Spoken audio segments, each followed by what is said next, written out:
Let's get into the Roto World player news, and we will stay right there with Cowboys Seahawks. If you didn't know, Geno Smith had 334 yards, 3 touchdowns. As Jay said, he also had the rushing touchdown as well. Big night for Geno Smith, aided by DK Metcalf, who had 134 yards and 3 touchdowns, Jay. Just a monster night for this duo.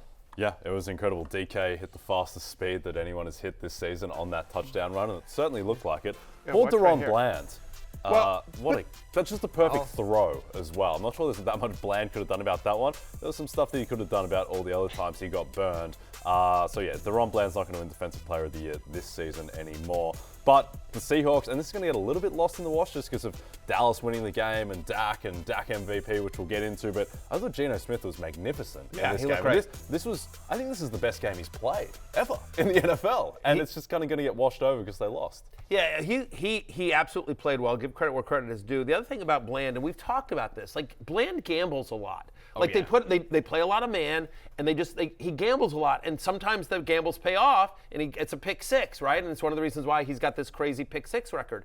But there's also times where stuff like that happens, where he gambles and he loses, and then the DK Metcalfs of the world are off to the races. Yeah.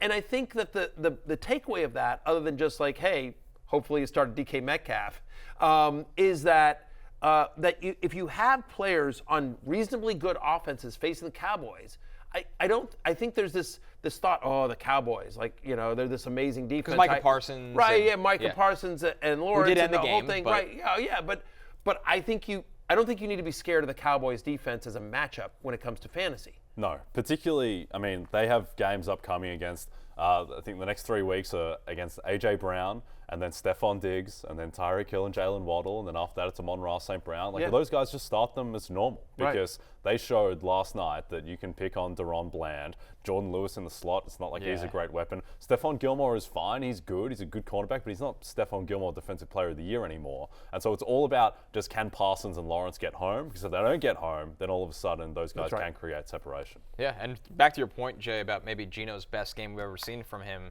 What does today look like if Tyler Lockett catches that ball at the end, too? That was a perfect anticipation throw. So even some of Geno's incompletions were absolute brilliant. Monster night for Geno Smith with 30 fantasy points, and we'll see if anybody can top that going into the weekend, Matthew.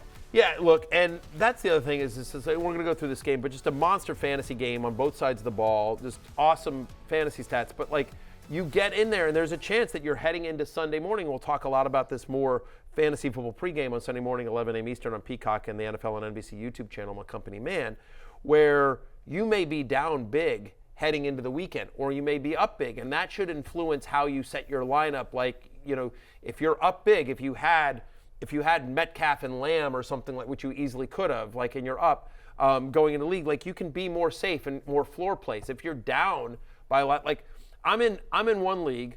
I'm in one league where it's me and a bunch of guys that we all work together at ESPN. It's all my ESPN buddies. B. Rubes is in it. Stupid B. Rubes is in this game. Is Damien in this? Damien's in it. Producer Damien. By the way, producer Damien put up 90 in this league because he's got Metcalf and Dak Prescott, and I think he's got either Pollard or something. But I looked at it. He's literally up 97-0. He had 3 guys in this game. And I'm playing and I'm in 4th place, but I've had some injuries. I'm second in points. I've had some bad scheduling luck. But anyway, I need to win to keep only 4 teams make the playoffs in this league. And I'm playing against the second to worst team in the league, who had DK Metcalf. So I'm down 37-0 to this crappy team that's been brutal all year, and I'm still projected to win, but it's going to be a lot tighter than it should be, and I'm annoyed about that. I'm annoyed. But anyway, so the point is, and Brian Rubin, by the way, don't get me started on B. Rubes. Former producer Brian Rubin, now with the NHL, and he used to work with us at ESPN. Yeah, he got up out of here. B. Rubes' team is entirely Conor McDavid. B. Rubes' team is entirely love-hate, which is basically all of me and Damien's players. It's unbelievable. He picked one spot ahead of me, and he screwed me the entire draft. He's in first place. He's 17-1 in this league because we play 2 games a week. It's the whole thing. Anyway. B. Rubes.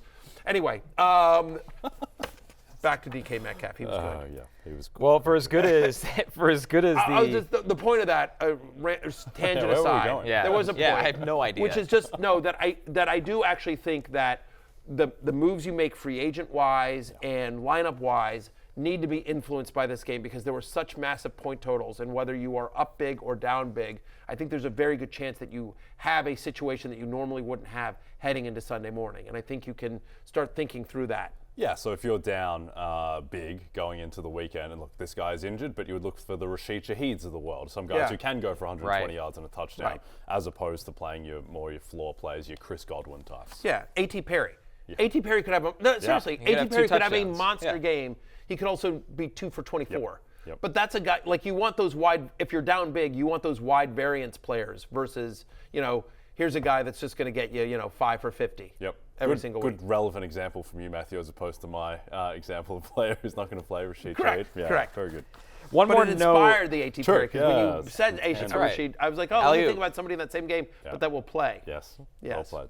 One more note on the Seattle passing game. Nice night for Jackson Smith and Jigba. Good call, Jay. You went over his receiving total, which was in the low 40s. He ends up with 62 yards. So Jay's best bet hits on JSN, who is starting to really turn the corner here, guys. While Lockett has been trending downward the last couple weeks, things are looking good for the first-round rookie. Since their Week 5 bye, he's averaging over 10 fantasy points per game. He's averaging basically 50 yards a game. I like the fact that he got 11 targets in this one and almost a 30% target share. It was his second highest in a game so far this year. By the way, had like a 35-yard touchdown called back, which was the right call. They called it a touchdown on the field. It was, the ball moved when it hit the ground. But the fact of the matter is that's a bang play that, in another.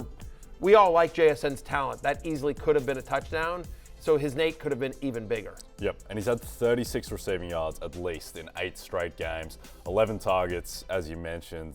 That's the highest target number of his career. The previous high was 7. And he just looks more involved in the offense. He looks more comfortable out there, and the talent is really shining through. I think somewhat at the expense of Tyler Lockett a little bit, who didn't have his best night last night. So JSN on a team that you'd expect is going to have to be throwing going forward, particularly with their next 2 games. Like San Francisco's next week, that's brutal for everyone involved. But then Philadelphia after that, that's kind of a dream fantasy matchup because not a great pass defense, and Seattle will be underdogs. Well, and by the way, specifically, again, I think you can throw in the slot certainly against the Eagles, right? And then they're at Tennessee, home to Pittsburgh, at Arizona. So this kind of lines up either. I think the rest of the lineup, San Francisco being the one exception here, but they're going to have to throw against the Niners. And the Niners have given up some, a decent amount of wide receiver receptions, and they'll probably be focused on trying to stop Metcalf.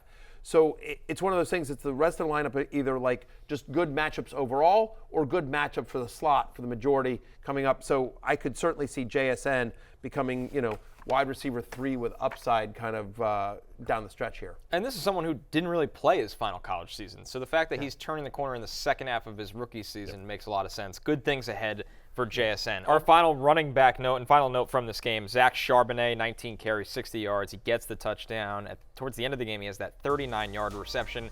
And then he leaves with the knee injury. It's being reported as a bruise right now, which I think is the best news on this we could have gotten rather than any kind of tears. But Charbonnet looked powerful and extremely effective for the most part before leaving this game, guys. Obviously, he got stopped on the 4th down, but that was a brutal play call, by the way, by Seattle. Tough play calls on 4th down for Seattle. Just run Charbonnet right into the Dallas front. But with Kenneth Walker down, Charbonnet is going to get a lot of work, and we'll see how that is going forward, unless it's DJ Dallas now.